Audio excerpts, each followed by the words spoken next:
ম্যাচে নামার আগে আফগানিস্তানের বোলিংয়ের প্রশংসা করেছিলেন নিউজিল্যান্ডের অধিনায়ক কেন উইলিয়ামসন। সেই কারণে সতর্ক ছিল নিউজিল্যান্ডের ব্যাটসম্যানরা, কিন্তু বাস্তবে আফগানিস্তানের বোলারদের সামনে হার মানতে হয়েছে নিউজিল্যান্ডের ব্যাটসম্যানদের। আফগানিস্তানের 159 রানের জবাবে মাত্র 75 রানে অল আউট হয় নিউজিল্যান্ড।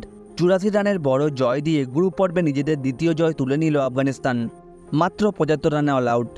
বিশ্বকাপের মঞ্চে এটা নিউজিল্যান্ডের সর্বনিম্ন টোটাল এবং 84 রানে হার, যেটা টি-20 বিশ্বকাপে নিউজিল্যান্ডের সবথেকে বড় হার। এদিন টসে হেরে প্রথমে ব্যাট করতে নেবে আফগানিস্তানের দুই ওপেনার রহমতুল্লাহ গুরবাজ এবং ইব্রাহিম জাদরান ওপেনিং পার্টনারশিপে দলকে 100 রানের গন্ডি পার করে। 56 বলে 80 রান করেন গুরবাজ, ইব্রাহিম জাদরান করেন 41 বলে 44 রান। দলের দুই ওপেনার ভালো শুরু করলেও 20 ওভারে 159 রানের বেশি করতে পারেনি আফগানিস্তান। 160 রানের লক্ষ্যমাত্রা তাড়া করতে নেবে প্রথমেই হোঁচট খায় নিউজিল্যান্ড। ইনিংসের প্রথম বলেই আউট হয়ে ফিরে যান ওপেনার ফিন অ্যালেন। এরপর দলীয় 18 রানের মাথায় দ্বিতীয় উইকেট পড়লে ধস নামে নিউজিল্যান্ডের ব্যাটিং অর্ডারে। বলার মতো রান করতে পারেননি নিউজিল্যান্ডের কোনো ব্যাটসম্যান।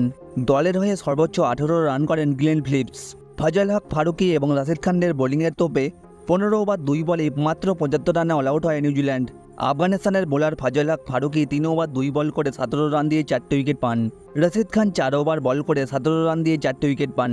আফগানিস্তানের ঐতিহাসিক জয়ের দিনে ব্যাট হাতে দুর্দান্ত পারফরমেন্সের জন্য ম্যাচের সেরা নির্বাচিত হয়েছেন রহমতুল্লাহ গুরবাজ।